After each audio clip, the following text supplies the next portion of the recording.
welcome to this special podcast from Freestyle Media.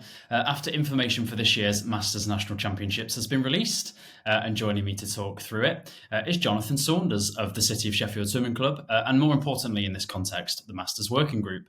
So thanks for jumping on the podcast, Jonathan. Hi, Joe. Good evening. And before we get going, happy anniversary for your podcast. You've done a great job. It's been a great year and love listening to it. Oh no, thank you very much. Yeah, no, it's been a very fun year indeed, and hopefully many more to come. So listen, we're recording this on Sunday night. You gracefully put the information out a couple of days ago from your hospital bed. So first of all, How are you? I mean, you're looking fit and well to me, but how are you feeling? Feel all right. I feel a bit battered and bruised, but I'm back in my house eating my own food, so that's got to be good. But apologies. I put it out there on Friday lunchtime just to get the information out.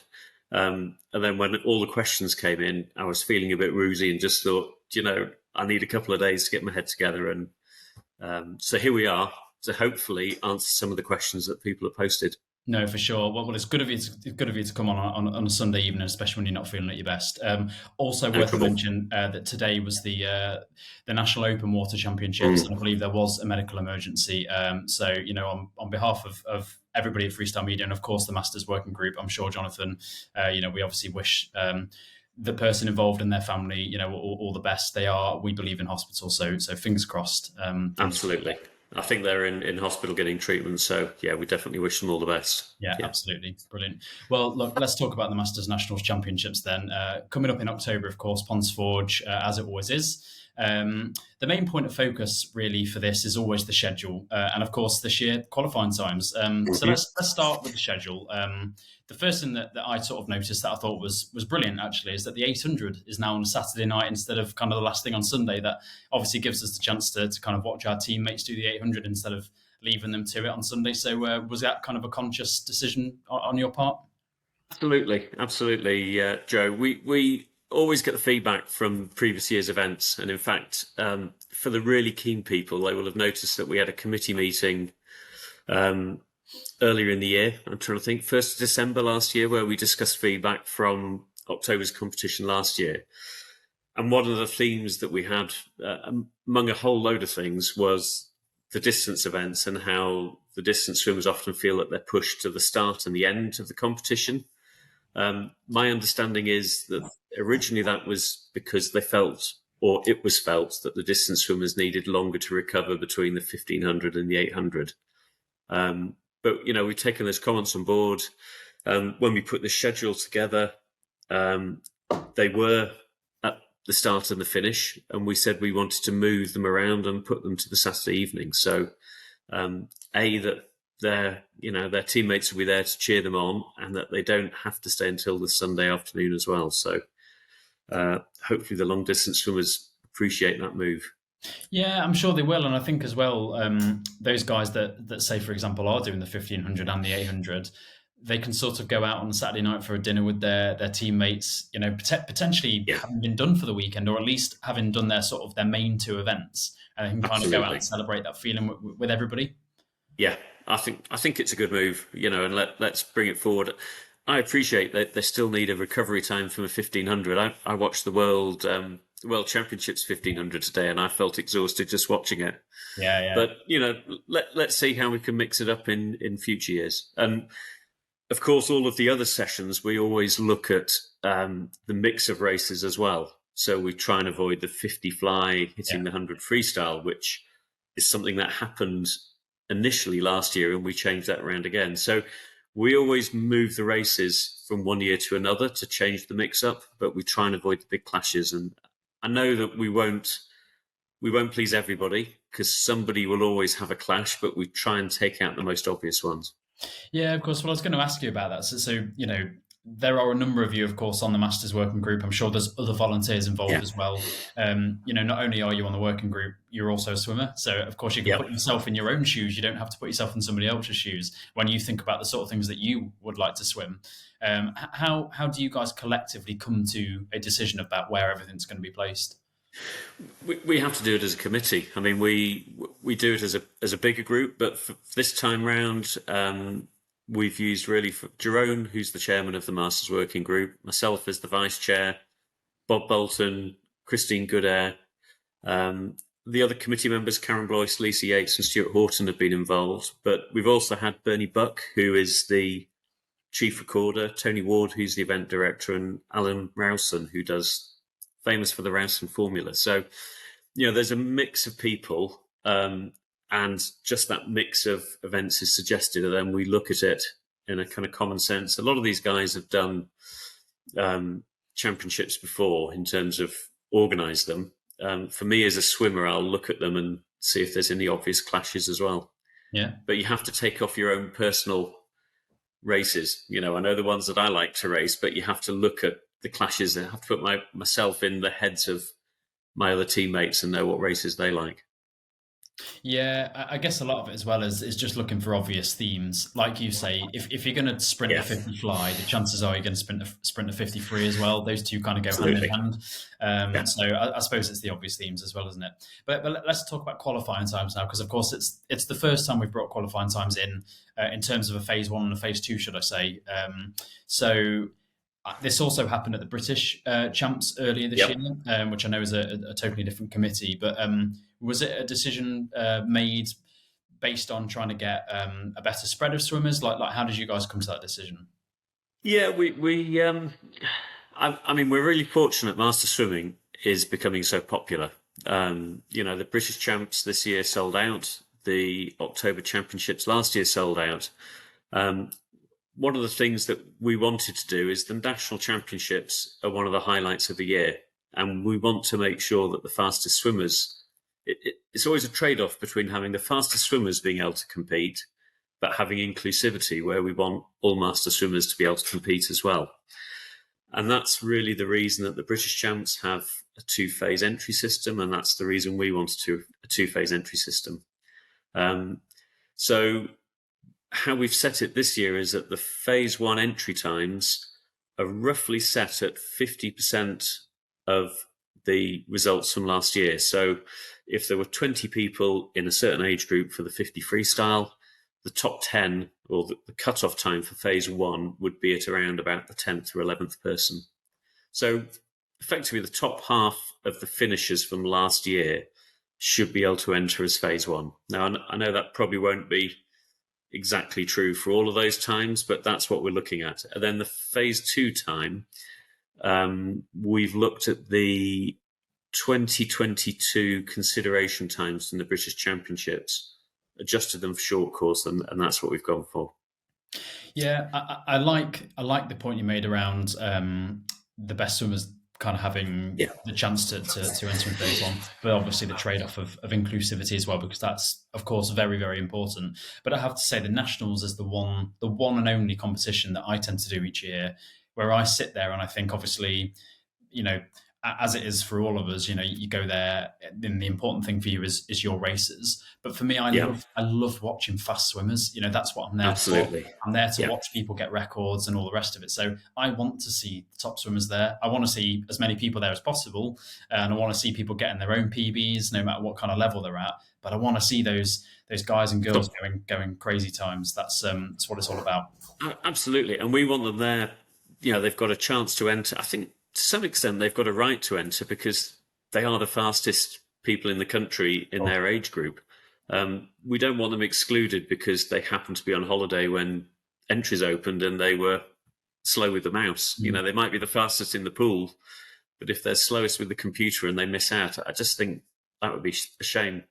And the other thing we have to remember is the nationals, the short course nationals at Ponds Forge, I think are more competitive quite often than the British Championships when it moves around the country. It's one of the hardest competitions to get a medal in.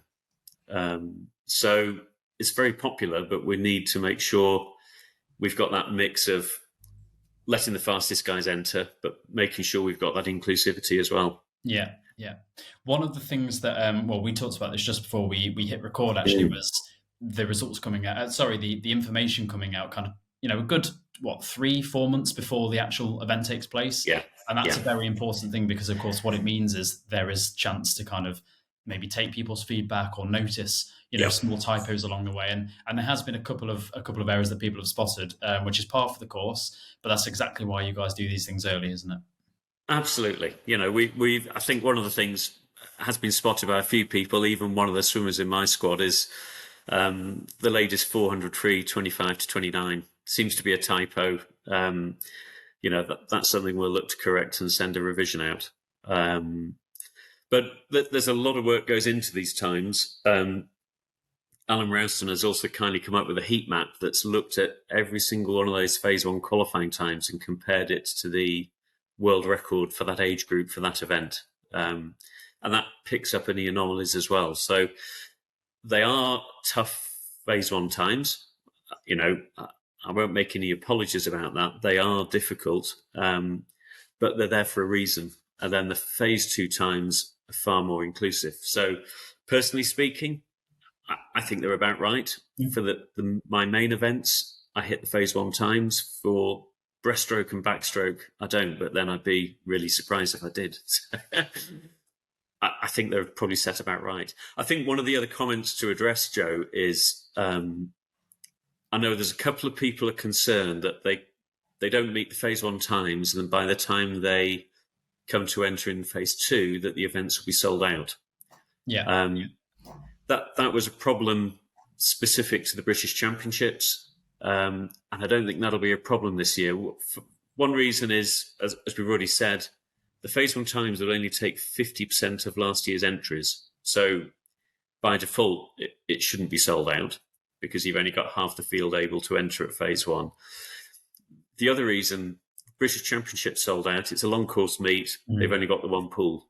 This is the short course championships, and we've got two pools, which gives us twice the quota, so twice as many entries. So, I hope I'm not here in late September proven to be wrong, but I think when phase two opens, they won't be sold out before phase two opens. I think people will have plenty of chance to enter once the phase two entry system opens. Yeah, of course. So let's talk about the number of events then. So, I mean, I'm sure it's different for every event. I'm sure there'll be lots more slots for a 50 free than there will be for the 1500 free. But roughly, what kind of numbers are we talking per event here? I think one of the things to stress that came up last year, I think, was that I think some of the quotas seem to be different for male and female. I think that was apparent in the relays when we were looking to enter the relays, that the numbers are different. They are exactly the same this year. There are just as many places for men as there are for women, or for women as there are for men, whichever way around you want to look at it. So, but it does vary from event to event because some are more popular than others. And Bernie Buck has done a great job of he has to try and make all of the sessions work. So you have to look at the individual races, how long the races are, how many entries there are going to be, so that each session is about 2 to 3 hours long. Yeah. So that said, I've been a politician and not answered your question, but if we look at an example, the 50 free, everyone's favourite, there are 360 spaces for men and 360 spaces for women. So that's the most popular. But if we went to something like, I'm guessing you're going to ask me the 400 IM or maybe the 200 butterfly. Everybody's least favourite event. Yeah, I don't know. Which one of those would you prefer least to swim? Oh, I think I'd rather do a 400 IM than a 200 fly. Well, I think you've got an equal chance because the 400 IM and the 200 fly both have 50 spaces for men and 50 spaces for women. So we've still got 50 brave souls in the men's and the women's that are keen to do those races. I know. I can't believe there are 50 people out there that want to do this. It's fantastic. Not me. Fine. So, and then it changes in between that. So the 50 back, there's 160 spaces. It varies, and Bernie will keep an eye on that as they come in and adjust those quotas. So it depends the speeds that people come in, and he has to look at session times. But that's roughly the kind of quotas you're looking at. Just looking through the lists, 100 IM. Everyone quite likes those. At short course, that's 250 spaces. So, there's lots of opportunities. Yeah, absolutely. There's also stricter rules this year around dropping out of events. So in case anybody's kind of missed that or hasn't spotted it yet, do you want to just briefly explain what that's all about? Yeah, it's if I went back to the December committee meeting that we had when we get look at a lot of the feedback. One of the frustrations people had is sitting watching races with empty lanes in, and that's potentially making sessions drag out longer, because if people withdrew properly, then they could change the lane allocations and reduce the number of heats, and that makes the sessions finish a bit quicker. Yeah. And that was quite a common thread that came through in the comments that we received back. So what we've said this time is that if you don't withdraw through the proper channels in sufficient time, in fact, I can read it to you. It's number 4.5, which I know a couple of people have picked up on Facebook. It says, a competitor who does not present themselves to compete in an event without complying with the correct withdrawal procedure will be withdrawn from all their remaining events, including relays. Competitors wishing to be reinstated may do so on the payment of an administration fee of £10 before the cut-off time for withdrawals for the session which they wish to compete. So if you withdraw properly, it's fine. But I think the problem that they've had in the past is that there may be somebody that just hasn't turned up because of a medical issue. But because they've not withdrawn, as the organisers, we're thinking, okay, so if they've not turned up for that race, presumably they're not turning up for any others. And is that an assumption that's safe to make? All we're saying is there's a correct way of withdrawing from events. Please do so, because it helps everybody, including your fellow competitors. No, for sure. I think it's a very sensible move indeed. I think one of the big issues will be, I know that people get injured, people get tired, people decide they want to drop out of a race because they've got an important relay coming up. But it's just making sure that people do that properly. And, I think one of the issues is, that you might not be able to swim your next individual race, but if you can't swim your relay because you haven't withdrawn, I can see some teething issues with that this October, but I think we're just trying to get this information out up front so that people know that they've got to do it. Yeah, well, you can only learn, can't you? So it's worth it's certainly Absolutely. worth it. And I think it's the right approach personally. So no, hope all that. Thanks, Joe. Appreciate that. Yeah. Last year was the first time that we kind of ran. Have the para swimmers have their own categories to swim in, which seemed to go down fantastic. It sounds like the feedback was brilliant from that. Will that be? I assume that will be in place again this year. Absolutely, yeah. I think that was so seamless and worked so well last year that it was, for the Masters Working Group, was hardly a question this year. I think we just overwhelmingly said we want to do it again. We had discussions with Peter Winter, who's looks after a lot of the para swimmers, and we've agreed that it would be the same events this year as it was last year. So I think there's about 5 or 6 events that the para swimmers can take part in. The para swimmers don't have qualifying times. That is in the conditions, but that's probably just worth clarifying. Yeah. But yeah, I think we loved having them there, and I know some of the feedback from some of the parents. They said it was great. Really pleased that they're involved. Well, you mentioned the point of inclusivity earlier, and this absolutely kind of speaks to that. Yeah. So I think it's a great move. Something else that I really liked last year was when somebody got a record, whether it was a British record, European record, or world record. We heard the klaxon. I was all over it. Didn't get any of them myself, don't get me wrong, but I loved watching other people get it. I'm hoping that's going to be there again this year. Yeah, I think we leave that up to the commentators. So that's Jenny. And I keep forgetting Jenny's colleague. They sit next to us. City of Sheffield sit next to the commentators, and we try and ply them with cake so that we get mentioned. I think that was their initiative, and I think, I'm all for it. I think overwhelmingly people were really positive about that. Absolutely, it really added an atmosphere. Yeah, and people breaking, whether it's a British record, European, or world record, we've got to celebrate that, surely. But that's what we're there for, isn't it? It's to celebrate these great moments, for sure. There is normally a stall outside, merch being sold. Yeah. We all love a hoodie, we all love a T-shirt. Will Speedo be there again this year, or any of the other manufacturers?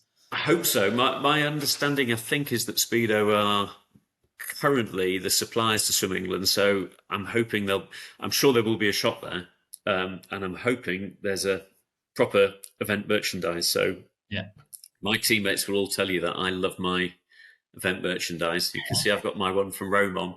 Yes. So I'm sure there will be. Yeah, absolutely. I need a new sort of shelf in my wardrobe just to kind of stack all of my Swim England kind of hoodies up. All of your t-shirts. Do love a hoodie, I must admit. Are there any other changes or any kind of new features this year that we've not seen before? I'm looking through my notes. I don't think so. I think we've said number of entries. Yeah. We're still capping at 8. So we've said 5 in phase 1. If you've got 5 phase 1 times, you're a super quick swimmer. You can add a further 3 to those at phase 2, but however you do that mix, it's a maximum of 8. Is that excluding relays? Excluding relays, yeah. Okay. And again, if you're just swimming relays, you have to still register. Yeah. And I think that we haven't confirmed the costs yet, but I think they'll be very similar to next year. Sorry, similar to last year. Yeah. So it's normally £2 to register as a relay swimmer. Smashing. So final question then. I know you won't know the exact date yet, but sort of roughly when do you expect entries to open? That'll be phase 1. And then how much of a gap will there be between phase 1 and phase 2 opening? Yeah, phase 1, normally we're looking for early September. Yeah. So that will be phase 1, stays open for a week or 2, then it shuts for a week. And then phase 2 will open probably for a further week or 2. Yeah. So it should all be done end of September, early October. Brilliant. So for everybody out there, hopefully you've got your qualifying times. You're looking for times that should be on the database, the British Swimming Masters database. And they're from the last 2 years. So they go back to the 1st of October, 2021. Got to make sure I get my dates right there. Yeah. So there's still a possibility to go out and compete in some races. I guess anybody going out to Japan, they've got a chance to do some times there. Although if they're swimming in the World Championships in Japan, I'm guessing they've already got some pretty good qualifying times. Yeah, for sure. No, listen, Jonathan, thank you so much for joining us. Again, no trouble. Hope you can rest up now after the weekend that you've had. And listen, if you haven't listened to the podcast from Freestyle Media yet, do consider subscribing. We're out every Tuesday without fail. We don't have a break, maybe a couple of weeks off at Christmas, but that's it. This is a special, so this is one of the very few that we do just chuck out at some point in the week. But rest assured, every Tuesday you can find us on all of the podcast apps, and also if you want to see our lovely faces on YouTube as well. Thank you, Jonathan, once more for joining us, and hope to see you all again soon.